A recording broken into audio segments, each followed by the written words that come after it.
Je voulais vous faire écouter Jean-Luc Mélenchon. Ça date de quelques jours à Bondy. Il avait tout prévu, il avait tout dit. Je l'ai entendu pour la première fois ce matin chez Laurent Tessier.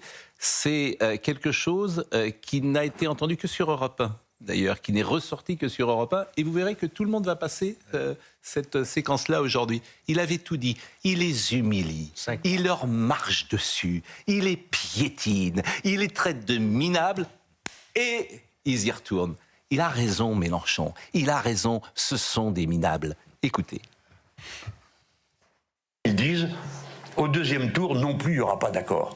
Alors tout le monde entend, ah, ils rompent l'accord. Penses-tu? Vous savez ce que c'est des gros combinards. Ils ne vont pas nous coûter trop cher, je pense, à acheter pour le deuxième tour, là où on les achètera. Mais quand même, quand ils disent qu'il n'y aura pas d'accord national, ça veut dire, faites votre tambouille localement. Et ils sont tous là à se dire, aïe, aïe, aïe, pourvu qu'on y arrive avec la droite sans les insoumis. Il a raison, il leur marche dessus, mais ça change rien. Il les connaît de l'intérieur. Mais, ça ne... mais moi, ce qui me frappe, c'est que ça ne change rien. Si ça changeait quelque chose, Madame Delga, elle dirait « je vote Moudinque ». Qu'est-ce qu'elle dit, là? Elle n'a pas dit « je vote Moudinque ». Non, mais elle condamne l'accord. Mais ça ne veut rien dire, puisque ça ne change rien. Non, parce que André Valigny. Elle s'est beaucoup manifestée, à juste titre, à juste raison, contre l'accord avec LFI au moment des législatives. Enfin, elle est au Parti socialiste, elle est dans la minorité. Il n'y a pas beaucoup d'écart. Elle est dans la minorité qui condamne les accords avec LFI. Donc j'attends de savoir ce qu'elle va dire. Mais alors, ça change une chose. Moi, si vous êtes à Toulouse, vous votez pour qui? Je pense que je vote blanc. Ah bah donc ça change rien. C'est bien ce que je dis d'ailleurs, ça change rien. C'est-à-dire que ça change rien. C'est exactement ce que je pense. Vous venez de montrer par l'exemple ce que je pense. Ça ne change rien. Vous voterez blanc, vous ne voterez pas Moudinque. C'est-à-dire fascinant en fait votre camp. Peut-être Moudinque parce que c'est pas l'extrême droite. Enfin, je veux dire, à Toulouse, c'est ce qu'il y a de pire comme exemple. Mais Toulouse, moi je vous prends l'exemple de Toulouse. Parce que premièrement, les socialistes ne sont pas en tête, mais ils se rallient à la France insoumise. Deuxièmement, Moudinque, c'est pas l'extrême droite, c'est pas un fasciste. Et vous votez pour qui? Peut-être que je vote pour lui, parce que la tête de liste est Picmal, c'est un LFI. Peut-être que je vote Moudinque. Et à Lyon, c'est pas terrible non plus. Mais André Valigny, Monsieur Moudinque, Monsieur Picmal, il était sur la flottille. Oui, je sais, oui. Bon. Et non, en plus Picmal, c'est pire que ça. Mais alors, hier, il a dit, à Toulouse, la droite prend des vies. À Toulouse, c'est Mohamed Merah qui a pris la vie de petits-enfants juifs. Et qu'est-ce qui vous fait alors dire de ne pas... je voterai jamais pour Picmal, ça c'est sûr. Mais pourquoi vous votez blanc? C'est ça que je ne comprends pas, en fait. Écoutez, peut-être que je vote Moudinque pour vous faire plaisir. Mais moi, vous n'avez pas à me faire plaisir. Vous n'avez pas... Mais est-ce que, en fait, ce que... Vous avez du mal à voter à gauche, ou? Moi, j'ai du mal à voter à droite. Mais voilà, excusez-moi, je suis de gauche. Mais pardonnez-moi. J'ai du mal à voter à droite. Pardonnez-moi. Je voterai toujours François Hollande contre Jean-Luc Mélenchon. Comme j'ai voté Chirac contre Le Pen. Parce que je vote pas pour les antisémites, c'est aussi simple que ça. Oui, mais ce que j'essaie toujours de comprendre, qu'est-ce qui fait... Parce qu'au fond, les électeurs de gauche, ils sont comme vous, hein. Je mets mon billet que ça ne changera rien. Si, il va y avoir de la déperdition. Mais si. Les électeurs de gauche... avec l'extrait qu'on vient de voir de Mélenchon, si les socialistes votent comme un seul homme, ça m'étonnerait. Mais ils s'en fichent. Là, ils nous méprisent tellement. Mais André, nos petites conversations depuis 3 semaines, qu'est-ce que je vous dis? Qu'ils iront tous à la soupe. Vrai. Qu'est-ce que vous me dites? Depuis longtemps, vous dites ça. Mais qu'est-ce que vous me dites? Que ça ne se passera pas. Qui avait raison? Et je ne cherche pas à avoir raison, d'ailleurs, c'est pas le mot. Mais je les connais. Je vous connais. Il y aura de la perte en ligne. Vous verrez. Il n'y aura pas de perte en ligne. Il n'y aura pas un report automatique des socialistes sur les listes insoumises. Allez, on va le réécouter une deuxième fois. J'allais dire à Marine qu'on le réécouterait une deuxième fois. Je trouve que c'est vraiment... C'est une torture. C'est vraiment le... Comment dire? Jamais il y a eu autant de cynisme, autant de mépris dans la société française d'un acteur politique majeur qui dit vous êtes des nuls, vous êtes des minables, vous êtes des... Je ne vais pas dire des mange-quoi, mais je vous piétine et vous revenez. Jamais il y a eu ça dans l'histoire de la politique française. Eh bien, il leur dit, et Monsieur Faure, il y retourne, et Madame Delga, elle ne votera pas Moudinque, et François Hollande, il ne dira pas, il ne faut pas voter... Hollande, hier matin, a dit aucun accord avec LFI. Mais c'est pas la même chose. Et moi, à mon modeste niveau, Hollande, Guedj, Valigny, on est quand même quelques-uns. Hein. C'est pas la même chose de condamner que de dire je vote Moudinque. Moi, ce que j'attends d'Hollande, Monsieur Hollande, qui ne le dira pas, à Toulouse, je vote Moudinque. Je demande aux socialistes de voter Moudinque. Ça, j'attends ça. Mais ça ne viendra pas, cette phrase. Et vous le savez comme moi. elle ne viendra pas. À Toulouse, moi, François Hollande, je dis il faut voter Monsieur Moudenc. Oui. Personne ne dira ça à gauche parce que ça ne change rien. Au fond, l'important, on condamne, on dit des petites phrases, ça ne change rien. Réécoutons Mélenchon qui humilie la gauche. Ils disent, au deuxième tour, non plus, il n'y aura pas d'accord. Alors tout le monde entend, ils rompent l'accord. Penses-tu? Vous savez ce que c'est des gros combinards. Ils vont pas nous coûter trop cher, je pense, à acheter pour le deuxième tour, là où on les achètera. Mais quand même, quand ils disent il n'y aura pas d'accord national, ça veut dire faites votre tambouille localement. Et ils sont tous là à se dire aïe aïe aïe, pourvu qu'on y arrive avec la droite sans les insoumis. Vous savez pourquoi c'est terrible? Parce qu'il a raison.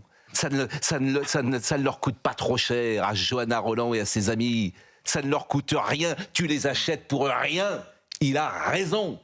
Mélenchon a raison. Et c'est pour ça que ça vous ennuie. C'est parce qu'il a tout compris. Parce que lui, il a du talent. Mais vous savez aussi pourquoi c'est terrible? C'est parce qu'il les connaît de l'intérieur. Il vient du Parti Socialiste. Il a passé des décennies au sein du Parti Socialiste. Donc évidemment, quand il parle de raison parce qu'il les connaît de l'intérieur. Il sait comment ils fonctionnent. C'est ça. C'est ça qui fait aussi mal. Ce matin, j'ai lu l'excellent Libération. J'aime bien lire Libération parce que ça donne le ton. Pas une condamnation pas une seule condamnation. Je peux vous dire, le papier, il s'appelle Monsieur Paul Quinault. La gauche rassemble souvent une famille dysfonctionnelle. On répète des schémas connus tout en prétendant s'affranchir, car c'est toujours un peu la même histoire. On s'engueule très fort, et puis au pied du mur, on jette la rancune à la rivière. Libération, la pensée de gauche. Vous êtes comme ça. Vous êtes comme ça. À gauche. Mais je vous en veux pas. Quand il y a un danger RN, on peut le comprendre. À Toulouse, il n'y a pas de danger RN. Hein. Jean-Luc Moudenc a participé au barrage républicain. Bien sûr. Ouais. Et à Nantes, il y a un danger RN? Je crois pas, non. À Lyon. Non, à Nantes c'est encore mieux. Puisque à Nantes, on a entendu Mme Rolland, qui a donc passé un accord avec LFI, Vincent Arouette, dénoncer tout ça au nom de la stratégie antifasciste. Oui. Il se trouve que le candidat de droite, Chambardelot, porte un nom extraordinairement prestigieux pour quiconque connaît un peu l'histoire de la Seconde Guerre mondiale, puisqu'il est une famille de résistants estampillés. Son grand-père était le colonel Félix, qui a libéré la poche de Saint-Nazaire. La tante, c'était Marie, qui est partie à Ravensbrück. Bref, toute la famille est absolument nickel sur ce plan-là. Mais c'est comme un front antifasciste qui s'oppose à son élection. Et alors, sur l'antifascisme, si LFI était cohérent ou cohérente, si la France insoumise était cohérente, elle retirerait son candidat à Marseille pour éviter le danger à Lisieux. Elle ne le fait pas. Elle ne le fait pas. Pardonnez-moi de le dire comme ça, le danger à Lisieux, il vient de l'UMP. Oui, non, mais il est RN, donc... il est RN, alors c'est un danger. Non, mais la France insoumise crie partout au danger fasciste. Si danger fasciste il y a, qu'ils retirent leur candidat à Marseille. Mais c'est la démonstration qu'il n'y a pas de danger fasciste. Mais vous êtes un... Mais moi, j'y crois pas au danger fasciste. André, vous êtes un enfant. Oui. Mais vous êtes un enfant. Par rapport à vous, oui. Mais vous êtes un enfant, parce que... Bon, allez, on va jamais 203. On va le réécouter une troisième fois. Si, c'est pour Johanna Rolland. Ça ne lui coûte pas cher. C'est pour ça va faire perdre des voix. Les socialistes qui voient ça ne voteront pas. Non, mais ils s'en fichent les socialistes. C'est-à-dire que ça les fait empêcher de voter pour LFI. Par contre, les propos antisémites, ça ne les empêche pas de faire. Jamais, ça leur coûte rien. La phrase qui est terrible, ça va pas nous coûter très cher. Tu les achètes. C'est ça qui est formidable. Allez, on le réécoute une troisième fois pour bien. On va la prendre par cœur. Jean-Luc Mélenchon. C'est pas vrai. Quelle horreur. Jean-Luc. Ils disent, au deuxième tour, non plus, il n'y aura pas d'accord. Alors tout le monde entend, ils rompent l'accord. Penses-tu? Vous savez ce que c'est des gros combinards. Ils vont pas nous coûter trop cher, je pense, à acheter pour le deuxième tour, là où on les achètera. Mais quand même, quand ils disent il n'y aura pas d'accord national, ça veut dire faites votre tambouille localement. Et ils sont tous là à se dire aïe aïe aïe, pourvu qu'on y arrive avec la droite sans les insoumis.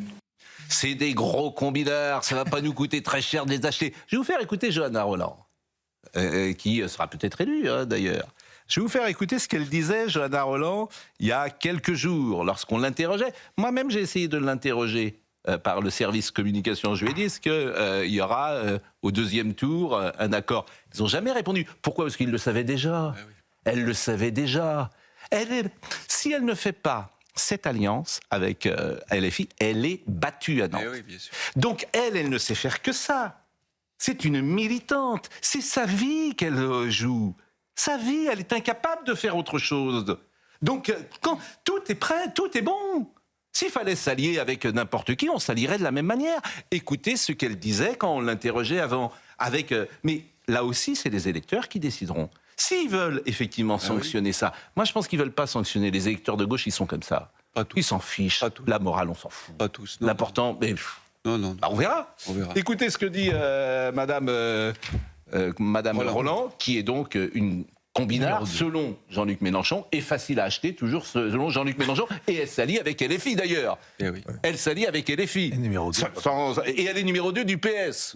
Magnifique. Au moins, François Mitterrand avait du talent. Au moins. Là, on est chez les médiocres. Écoutons. Vous le savez, je l'ai dit, il n'y aura pas d'accord avec la France insoumise. La campagne démarre, ils ont désormais des chefs de file, ils font campagne, les choses sont claires. Ils ne souhaitaient pas d'accord avec moi et je ne souhaitais pas d'accord avec eux. Oui, mais dans l'entre-deux-tours, Johanna Roland, sont posées en clarté. Ce serait quand même un peu curieux qu'on aille évoquer l'entre-deux-tours quand les Nantaises et les Nantais n'ont pas voté. Je crois que c'est typiquement le genre de choses que les gens... C'est une question très précise. Je pense que c'est pas impossible d'avoir des élus insoumis à vos côtés qui font se détourner les habitantes et les habitants des urnes, c'est quand ils ont l'impression qu'on fait déjà des projections pour après, quand on a à peine démarré la campagne. Permettez-nous de faire une campagne et une belle campagne de premier tour. On verra ce que ça vous fait sourire. Ah non, mais c'est... On verra. Mais c'est aux électeurs. Qu'est-ce que vous feriez par exemple à Nantes? Vous voteriez pour qui à Nantes? Mais non, mais moi, ça m'intéresse, pardonnez-moi de le dire comme ça. Je condamne ces accords. J'ai quitté le PS à cause du nouveau Front Populaire, donc ça va. André. Minoritaire. André. Et alors vraiment, C'est André, ce qui se passe. moi, ce que j'aime, c'est la clarté. Oui, je suis clair. Qu'est-ce que vous faites à Nantes si vous devez voter? Vous votez blanc, vous votez Madame Roland ou vous votez Monsieur Foulque? Je vote blanc. D'accord. Donc vous votez pas pour Vous Madame... votez jamais à gauche, moi je vote jamais à droite. Voilà. Oui. Vous votez à gauche, vous? Oui. Quand il y a un danger Front National? Vous votez à gauche quand il y a un danger Front National? Mais moi je suis... Vous votez à gauche quand il y a un danger Front National? Je ne crois pas. Mais d'abord, je pense moi, je ne vote pas à droite. D'abord, je pense pas qu'il y ait un danger Front National. Non, mais quelque part, en théorie. Mais en revanche, je vote toujours. Et entre le PS et un taliban, je vote PS. Croyez-moi, sans... Non, mais le taliban, on est en Afghanistan. Bon, voilà. Entre la gauche et le RN, vous votez pour qui? Mais entre la gauche et le RN, vous votez pour qui? Oui, c'est pas facile. Hein. C'est pas facile, je vais pas vous donner pour qui je vote. Et moi, alors pourquoi je vous le dirais? Mais parce que vous êtes un homme politique. Non. Je veux dire, excusez-moi, vous avez été ministre. Vous êtes une conscience, vous êtes un intellectuel, vous êtes une conscience. Quand il n'y a pas de danger. Vous êtes une conscience, pour moi. Ça, oui. Ah ben si. André, vous pardonnez-moi, vous êtes une conscience. Oui, parce que j'ai quitté le PS à cause de l'accord avec LFI. Et ben c'est pour ça que je vous demande. Et donc je ne vote pas les listes LFI. Et ben vous avez répondu très clairement, cher, André, que vous avez répondu très clairement. Et je vous en remercie. Je vais citer toutes les villes qu'à Limoges, à Lorient, à Nantes, à Brest, à Besançon, à Lille et à Toulouse, vous ne voteriez pas pour une liste de gauche. Non. Et il y a un mot qui a été... Il y a un mot qui est apparu. Mais je pense que vous êtes minoritaire. Ouais. Oui. Il y a un mot qui est apparu, qui est une sorte de string politique, c'est le mot fusion technique, qui auparavant n'apparaissait pas. Auparavant, on appelait désistement républicain. Mais là, il ne peut pas y avoir de désistement républicain, parce qu'à Toulouse, s'il y avait désistement républicain, le PS, majoritairement, voterait contre LFI. Vous savez, donc, c'est fusion technique. Le petit théâtre antifasciste de Madame Roland, c'est juste la hantise du marché du travail, hein. Vous savez qu'il avait utilisé cette expression, et à l'époque, je trouve qu'il avait raison. Jospin, en 2002, quand il a été éliminé au premier tour, a dit quelques semaines plus tard, on a joué le petit théâtre antifasciste. C'est pour ça que il n'y avait pas de danger Le Pen en 2002. Bien sûr. Il n'y avait pas de danger Le Pen. C'est pour ça que je reprends. Il faut arrêter de voir des fascistes partout. Ça aussi, c'est insupportable. Écoutez, c'est plus à droite, à gauche qu'il faut que vous soyez. Faut que vous soyez à gauche. Moi, je suis de la gauche républicaine. Oui. Vous êtes deux. Jaurès, Blum, Mendès France. Ils sont morts. Vous savez, Mendès France. Ils sont morts. Mendès France, il n'approuverait pas ces accords-là. Oui, mais ils sont morts. Mendès France, il a même refusé de compter les voix communistes dans la motion de soutien au gouvernement. Il faudrait préciser, Pascal. Georges Fenech. Vous avez cité les. Mais d'abord, je remercie André d'être là, parce qu'effectivement, il n'a pas un rôle toujours facile, puisque je viens naturellement vers lui sur ces questions-là, en tout cas. Donc je le remercie, et je remercie sa clarté, son intelligence, sa hauteur de vue, et voilà, qu'est-ce que vous voulez que je vous dise? Il dit les choses. Je pense qu'il est minoritaire au sein du PS. Je pense que le PS, tous les gens, les villes que j'ai citées, je ne suis pas sûr que tout le monde s'abstienne. Parce qu'autrement, ça voudrait dire qu'on le saura dimanche. Il y aura de la parmi les il y aurait pas vous d'accord. avez cité Ça voudrait dire qu'il n'y aurait aucune voix pour eux. Olivier Faure a dit qu'il voterait pour Picmal s'il était Toulouse. Mais me voilà, monsieur... oui. Oui, monsieur Faure, il vote pour Picmal. Monsieur Faure, il est prêt... Écoutez, franchement, Monsieur Faure, il vend son âme pour un plat de lentilles, on le sait bien. Je suis plutôt sur la ligne de Gage, moi, qui était tout à l'heure chez Ferrari, chez Laurence Ferrari. Et qui était formidable. Je suis très proche de Gage. Oui. Et oui, vous êtes très proche, mais vous n'êtes pas nombreux. Non, mais vous avez cité les villes principales, celles qu'on connaît, Besançon, Toulouse, etc. Moi, j'ai fait quelques petites vérifications hier soir, j'ai appelé quelques amis, mais c'est partout. À Argenteuil, il y a Alliance. À Villiers-sur-Marne, il y a Alliance partout. Vous allez voir, c'est un phénomène qui va s'étendre partout, dans toutes les communes. La gauche aime gagner. La gauche aime gagner, Charlotte. Mais moi, je reproche même pas à la gauche. Je trouve que je peux reprocher à la droite d'être une bande de losers, une génération de losers qui a décidé qu'il fallait surtout pas gagner. Ça, on peut voir ça si vous êtes un électeur de droite. Mais la gauche... Ils ont quand même gagné 50% des villes de plus de 9000 habitants. Ah oui, mais ce que vous dites n'est même pas vrai, en fait, parce que j'ai vérifié ça. C'est un élément de langage. En fait, les LR, ils mettent les divers droites avec eux. Exactement. Donc c'est un élément de langage, ça encore. Moi, vraiment, dès que tu vérifies un peu, ils mettent tous les divers droites avec eux. Bah non, c'est les Républicains, c'est pas... la droite s'est associée au macronisme, c'est très compliqué, en fait. Et ceux qui ne sont pas associés au macronisme, c'est David Lisnard et Éric Ciotti. Bizarrement, ils s'en sortent très bien. Bah évidemment. Ça devrait interroger la droite sur les alliances à nouer ou pas. Tout ça mérite... Charlotte. Non, mais en effet, André Vallini, depuis tout à l'heure, vous dites... Je pense que ça illustre les raisons pour lesquelles il y a l'accord. Vous dites, non, je ne voterai pas le candidat du centre. Moudin, que non seulement c'est pas l'extrême droite, mais même à la droite, a des doutes sur son positionnement depuis des années à Toulouse. Et vous dites, je peux pas, je suis de gauche, je peux pas voter à droite. C'est un ressort qui n'existe pas à droite, à l'inverse. C'est la raison pour laquelle il y a des accords. Si ça n'était pas payant électoralement, il n'existerait pas ces accords, on est d'accord. Moi, la chose qui m'étonne le plus ces derniers temps, c'est que à gauche, il y a une dénonciation sur le terrain moral de certains propos et certains positionnements de LFI, ce qui n'empêche pas les accords. Et à droite, depuis des mois, voire des années, il y a dans la droite qu'on appelle le gouvernement républicaine l'idée que ça y est, le RN fait partie de l'arc républicain, mais quand même c'est impossible d'imaginer une discussion sur le prix de la cantine, sur le prix des transports en commun, parce qu'à l'échelle municipale, c'est ça le détail. Quand on entend sur quoi se font les accords à gauche, c'est pas sur le positionnement international, c'est pas sur la question de Gaza.